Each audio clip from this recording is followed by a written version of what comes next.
माँ तू सबसे प्यारी है, माँ तू जग में न्यारी है। माँ तू सबसे प्यारी है, माँ तू जग में न्यारी है। अपने आंचल में रखना, अपने आंचल में रखना। हमें वरदानों से भरना।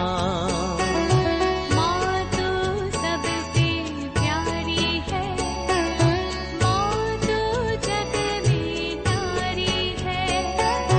माँ तू सबसे प्यारी है, माँ तू जग में न्यारी है। पिता पुत्र और पवित्र आत्मा के नाम पर आमीन। आप सबों को जय यीशु। आज का क्लास भी एक पाषंडता में पड़ा हुआ व्यक्ति का सवाल है। हमारे YouTube चैनल के अंदर ही अनेकों ऐसा टिप्पणियां आते रहता है। उनमें से एक टिप्पणी ये है, पूछ रहा है ईसा मसीह ने कैथोलिक चर्च की स्थापना किया, उसका क्या प्रूफ है? प्रूफ दीजिए। आपके वो जो चर्च है, मैंने उसके विषय में भी एक दो क्लास डाला है ना। किसी पाषंडी ने क्लास डाला हुआ था, कॉन्स्टेंटाइन ने कैथोलिक चर्च का स्थापना किया, उसका प्रूफ सहित। वाह, ये सब देख करके हंसी आ जाता है। लोग इतना पाषंडता में कैसे पढ़ सकता है? बाइबल पढ़ने वाला तो ऐसा नहीं बोल सकता है। बाइबल पढ़ने वाला और बाइबल को सीखने वाला, बाइबल जानने वाला कभी ऐसा नहीं बोल सकता है कि 313 के बाद जो रोमन सम्राट कॉन्स्टेंटाइन ने कैथोलिक चर्च को स्थापित किया, ये बोलने के लिए शैतान में वश में पड़ा हुआ ऐसे पाषंडी लोग जो बिल्कुल बाइबल के ज्ञान नहीं है, ऐसे लोग उसको बोलता है। अब ये भाई ने पूछा है क्या प्रूफ है, थोड़ा प्रूफ दे दीजिए ना। अगर ईसा मसीह ने कलीसिया का स्थापना किया है तो बिल्कुल प्रूफ तो देना चाहिए। अगर ईसा मसीह ने स्थापित किया तो बाइबल के अंदर ही होना चाहिए। एक तो प्रूफ हमेशा बोल करके देता है, मत्ती का सुसमाचार अध्याय 16, बाकी 16 से हम लोग पढ़ सकते हैं। 18-19 में आकर के प्रभु यीशु मसीह साफ साफ बोलता है, मैं अपनी कलीसिया, पेतरुस से कहते हैं अपनी कलीसिया, तुम चट्टान हो, इस चट्टान पर मैं अपनी कलीसिया बनाऊंगा। एक कलीसिया प्रभु यीशु मसीह बनाने के विषय में कहा ही कि नहीं कहा? मैंने 2 बार ऐसा एक क्लास लिया, यीशु मसीह ने कैसे कलीसिया को बनाया। कलीसिया सच बोलूं तो अभी नए विधान में नहीं, पुराना विधान से भी हम लोग देख सकते हैं। कलीसिया का मतलब विश्वासियों का जो समुदाय, वो समुदाय का सृष्टि तो आदि माता पिता से शुरू हो गया, छोड़ो। लेकिन ईसा मसीह आकर के अपनी कलीसिया बनाना, इसका मतलब नए विधान के अंदर ईसा मसीह आने के बाद सबसे पहले हम लोग देखते हैं कि एक शिष्यों को बुलाते, तुम आ जाओ, तुम आ जाओ। ऐसे ऐसे शिष्य समुदाय को इकट्ठा किया, अनेकों लोग था। उनमें से हम लोग बोलते हैं एक 72 का ग्रुप था। उन 72 में से ईसा मसीह ने 12 को फिर अलग किया, उन्हें प्रेरित रखा, उनको विशेष कार्य दिया, और इस प्रकार अनेकों लोग उनके फॉलोवर्स था। और आगे मत्ती का सुसमाचार अध्याय 14 के अंदर मैंने बोला, वहां पर हम लोग रोटी का एक चमत्कार देखते हैं। उस चमत्कार कहां था? यहूदी लोगों के बीच में था। यहूदी और गैर यहूदी मिंगल होकर के नहीं आएगा। जहां यहूदी क्षेत्र है, यहूदियों के लिए वो चमत्कार था। उसका भी मैंने प्रूफ बताया था। प्रार्थना करने का तरीका हो, जो बाकी बचा हुआ टोकरे के विषय में हो, ये सब बोल करके वो क्षेत्र है उसको प्रूफ कर करके मैंने बोले ये तो यहूदी क्षेत्र था। और वहां पर चमत्कार किया, उस कारण उस चमत्कार देकर के अनेक लोग ईसा मसीह का फॉलोवर बन गया। अर्थात ईसा मसीह ने एक यहूदी कलीसिया वहां पर स्थापित की, यहूदी रोटी की कलीसिया, यूक्रिस्टिक के चर्च वहां स्थापित किया। इसके बाद अध्याय 15 में आकर के फिर अगला चमत्कार है, दूसरा रोटी का चमत्कार। उस क्षेत्र गैर यहूदी क्षेत्र था और वहां पर रोटी लेकर के प्रार्थना करने का तरीका मैंने बोला। वहां पर पहले आशीष की प्रार्थना पढ़ रहा था, यहां पर धन्यवाद की प्रार्थना करता हुआ, और बाकी बचने वाला रोटी इकट्ठा करने वाला वो टोकरी के विषय में मैंने बोल करके दिया, वो गैर यहूदियों का टोकरी है। तो इस प्रकार वो हमें समझ में आया है कि वो एक गैर यहूदी समुदाय था। इसका मतलब प्रभु यीशु मसीह ने यहूदी समुदाय का यूक्रिस्टिक के समुदाय को बनाया। इसके बाद अगले अध्याय के अंदर हम लोग एक गैर यहूदी समुदाय को बनाया, और अनेकों चेले लोग, शिष्य लोग और अपोस्टल्स प्रभु यीशु मसीह के साथ घूम रहा है। इन दोनों को यहूदी गैर यहूदी अध्याय 16 में आकर के बोल रहा है, मैं तुम्हारे अंदर एक चर्च बनाऊंगा। ये गैर यहूदी इन दोनों को मिला करके तुम उसका मुखिया बनना।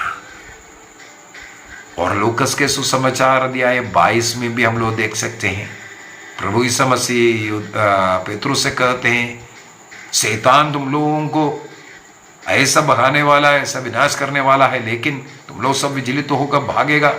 लेकिन मैं तुम्हारे लिए प्रार्थना किया, पेतरुस से कहते, मैं तुम्हारे लिए प्रार्थना किया जिससे तुम लौट करके आए और अपने भाइयों को भी संभालना। ये बोल करके दे रहा है। मैं थोड़ा सा पढ़ना चाहूंगा क्योंकि बहुत ही मुख्य बात है।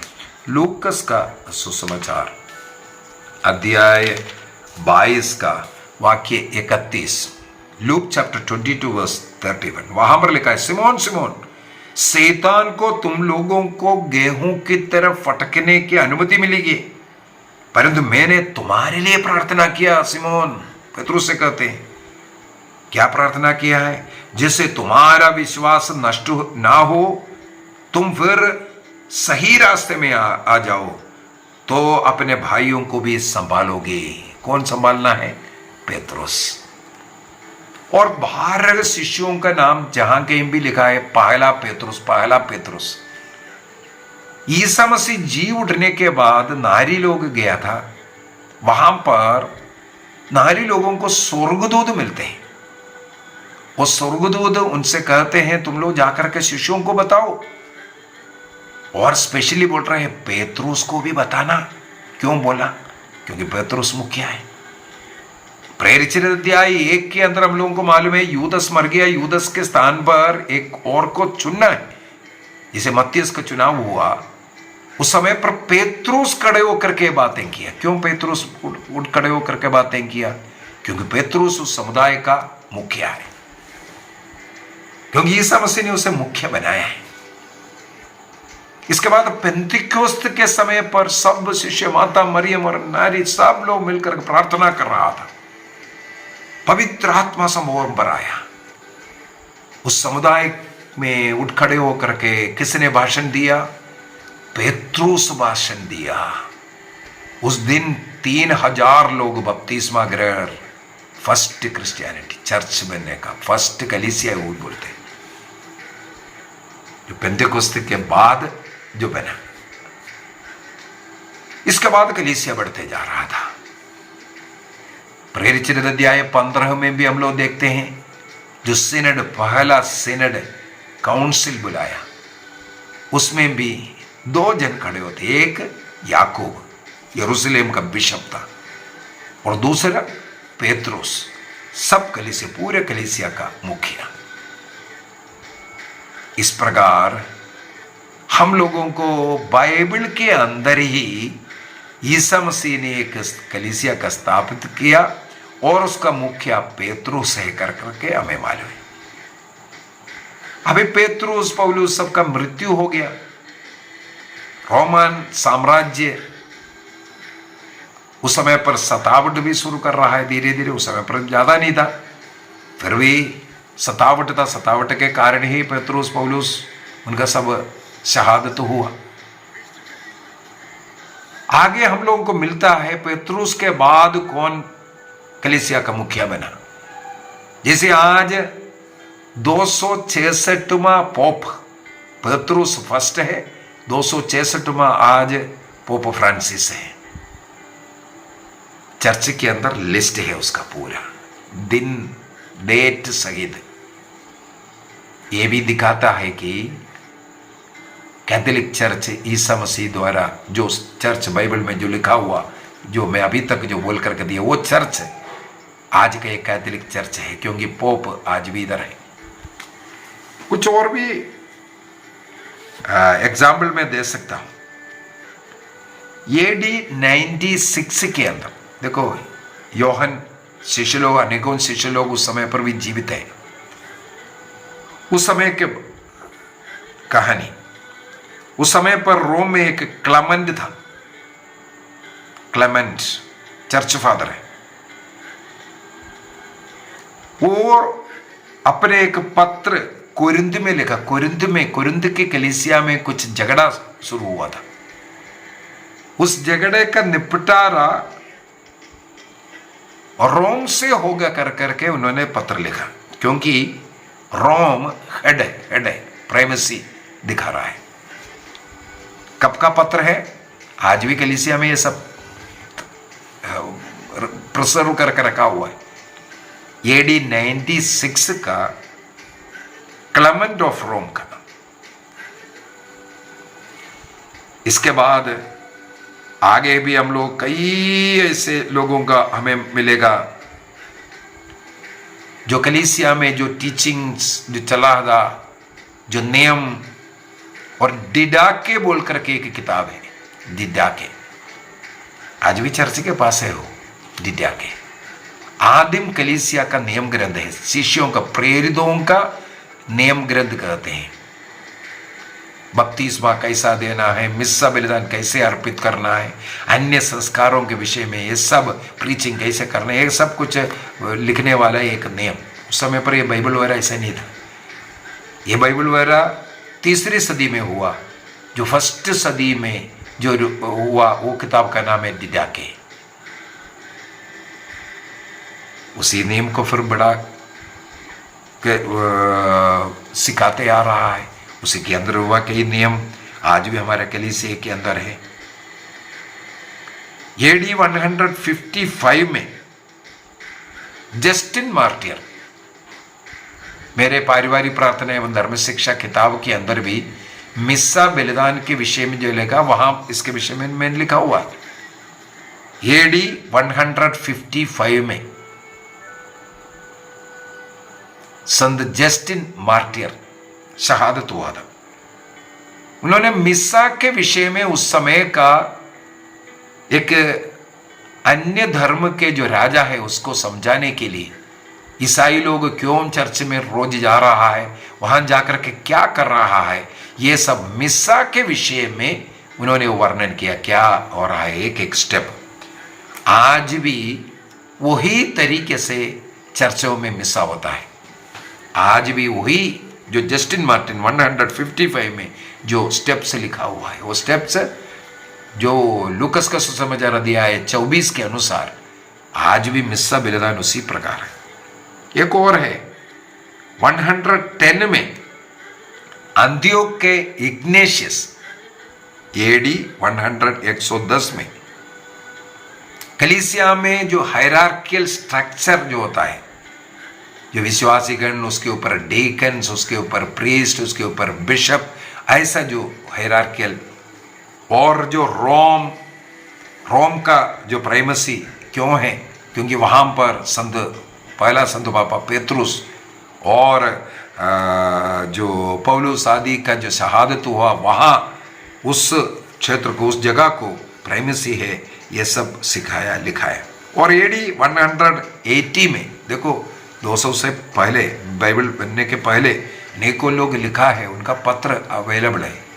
संत आइरेनियस ऑफ लायंस, वो साफ साफ अपने पत्र में लिखा है, बिशप ऑफ रोम, कलीसिया का हेड है करके, बिशप ऑफ रोम, रोम का जो बिशप होगा उनको पहला स्थान।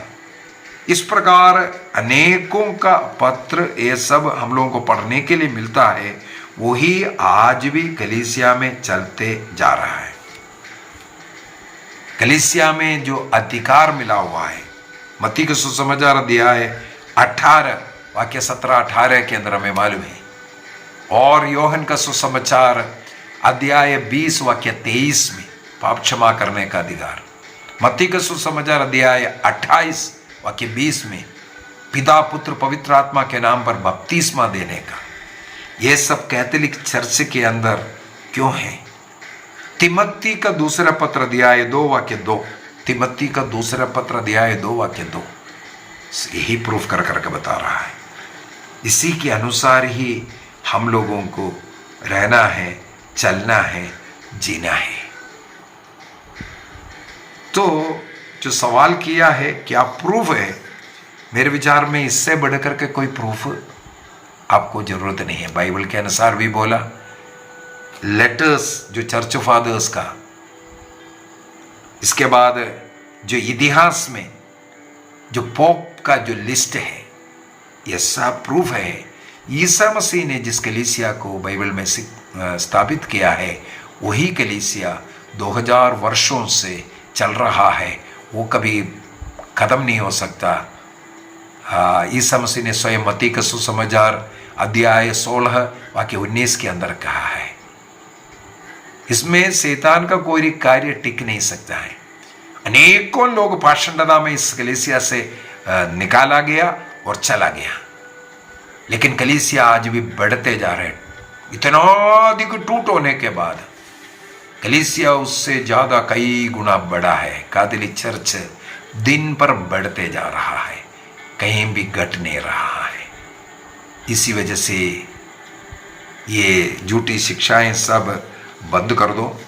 जो सत्य कलीसिया, जो कैथोलिक चर्च है, ईसा मसीह ने जिसको अधिकार दिया है, उस कलीसिया से जुड़े रह करके, हाँ कलीसिया में कोई गलती दिख रहा है, हिम्मत के साथ कलीसिया में रह करके उसको सही करने के लिए हम प्रयत्न करेंगे। कलीसिया में, कलीसिया के कोई व्यक्ति, कोई अधिकारी कोई गलत करता है, आज भी कलीसिया में बिशपों को एक ही दिन में भगाया, मुझे मालूम है, मैं जान रहा हूं। गलती करने वाला बिशप, गलती करने वाला पुरोहित अगला दिन नहीं दिखाया, कहां गया, तुरंत निकाल देता है, सस्पेंड कर दिया, नहीं तो पनिशमेंट है। इसी वजह से इस कलीसिया एक व्यक्ति से नहीं चल रहा है, ईसा मसीह चल रहा है। इस कलीसिया का कोने का पत्थर स्वयं प्रभु ईसा मसीह, पवित्र आत्मा इसको संचालित करता है।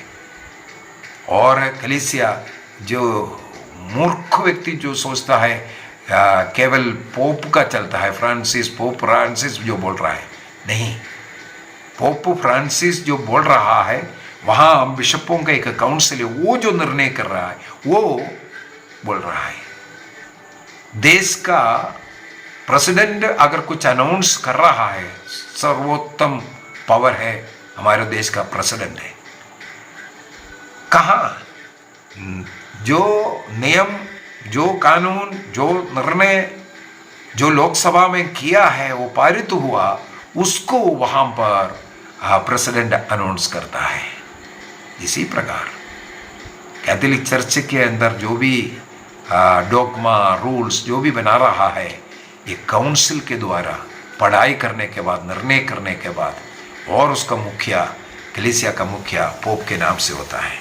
इसलिए पाषंडता से दूर रहिए। सत्य कलीसिया जो सच्चाई बाइबल के अनुसार सिखा रहा है, जिसको अथॉरिटी प्रभु ने दिया, उस अथॉरिटी को मानना है। प्रभु हम सबों को आशीष दे, पिता, पुत्र और पवित्र आत्मा के नाम पर आमीन। आप सबों को जय यीशु।